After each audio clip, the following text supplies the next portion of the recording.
friends, welcome back to my channel. So today we are going to see vocation. Vocation means पेशा जो अपने parents काम करते हैं ना वो. When the gong sounds 10 in the morning and I walk to school by our lane, every day I met the hawker crying bangles, crystal bangles. Gong means घंटा या bell. Sounds 10 in the morning. जब 10 बजे बजती and I walk to school by our lane. Lane means गली. जब वो school को जाता उसकी गली से. Every day I meet the hawker. वो रोज़ मिलता है उस हॉकर से जोर से चिल्लाते हुए bangles crystal bangles. Hawker means फेरी वाला और in English you can say person who travels about selling goods typically advertising them by shouting. There is nothing to hurry him on. There is no road he must take, no place he must go to, no time when he must come home. I wish I were a hawker, spending my day in the road, crying bangles, crystal bangles, when at 4 in the afternoon I come back from the school. So here there's a boy, small boy, who's thinking about the hawker who is shouting bangles crystal bangles. यानी एक लड़का अभी देखता, जो बच्चे सामने देखते वही वो सोचते अभी यहाँ पे वो रोज़ देखता था एक अंकल को या हॉकर कि वो रोज़ बैंगल्स जो बैंगल्स बेचता था. अब बच्चे छोटे तो सोचते कि हम ऐसे होने चाहिए थे, तो वो भी सोचने लगा कि अगर मैं हॉकर होता था या फेरी वाला तो मैं भी रोज़ ऐसे चिल्लाता था बैंगल्स क्रिस्टल बैंगल्स और दिन ऐसे ही जाने देता था.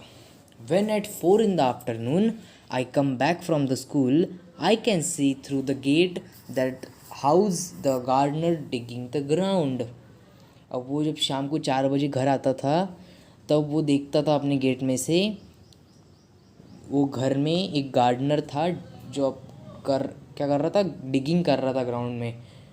डिगिंग मीन्स खुदाई कर रहा था. He does what he likes with his spade. He soils his clothes with dust.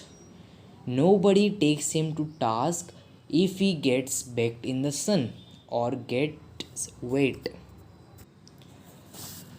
He does what is like with his spade. वो करता था जो उसको लगता था उसकी स्पेड के साथ. Spade means the thing which is used for digging the ground.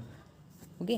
He soils his clothes with dust. वो अपने कपड़े गंदे कर रहा था से डस्ट से. Nobody takes him to task.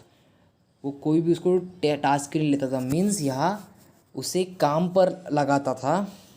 If he gets baked in the sun or gets wet. यहाँ दिया है scolds and correct, पर मतलब उसको डांटता नहीं था कोई, या वो इच पर बोलने के लिए बोल सकते हैं अपन टेक्स हिम टू टास्क. यहाँ पे इसका मतलब ये होता डांटना या करे उसको ठीक करेक्ट करना बार बार. If he gets baked in the sun और गेट्स वेट. बेक्ड यानी धूप में, कड़ी धूप में काम कर रहा या गिल्ला हो जाता. I wish I were a gardener digging away at the garden with nobody to stop me from digging. अब बच्चे फिर उसने सोचा लड़के ने कि मैं गार्डनर होता था तो मैं भी डिगिंग करता था और गार्डन में, और कोई भी मुझे कुछ नहीं बोलता था या रोकता नहीं था कोई भी मुझे. Just as it gets dark in the evening and my friend mother sends me to bed. जैसे ही अंधेरा हो रहा था तो उसकी मम्मी ने उसको बेड में भेजा था. फिर वो जैसे जब सबकी मम्मियाँ भेजती है घर में अपने अपने मतलब सोने को अंधेरा होते से ही. I can see through my window, open window, the watchman walking up and down. अब वो अपनी खिड़की में देख सकता था वॉचमैन को ऊपर नीचे चलते समय ऊपर नीचे. The lane is dark and lonely. The street lamp stands like a giant with one red eye in its head. अब समझो रात में अगर अपन ने लालटेन पकड़े तो वो बड़ा सा लालटेन दिखेगा ना लाइट सिर्फ अपने को. हाँ, तो वो एक बड़ा सा लालटेन दिखता था अपने हाइट में पकड़े हुए अपन ने. एक सर के जैसा. The watchman swings his lantern and walks with his shadow at his side. वो लैंटर्न पकड़ के अगर घूमे ऐसे हिलाता था और उसकी जो शैडो थी वो उसकी बाजू में गिरती थी. And never once goes to bed in his life. और कभी भी सोने जाता नहीं था उसके पूरी ज़िंदगी में. I wish I were a watchman walking the street all night chasing the shadows with my lantern. अब उस लड़के को फिर लग रहा था कि मैं वॉचमैन होना चाहिए था. ही विश दैट ही. अब वो लड़के को लग रहा था कि वो एक वॉचमैन होना चाहिए था और रात भर रास्ते पे इधर से उधर घूमता था. Chasing the shadow with my lantern, छाया का पीछा करता हुआ. ओके, अब this is a very beautiful lesson. Hope you like this lesson.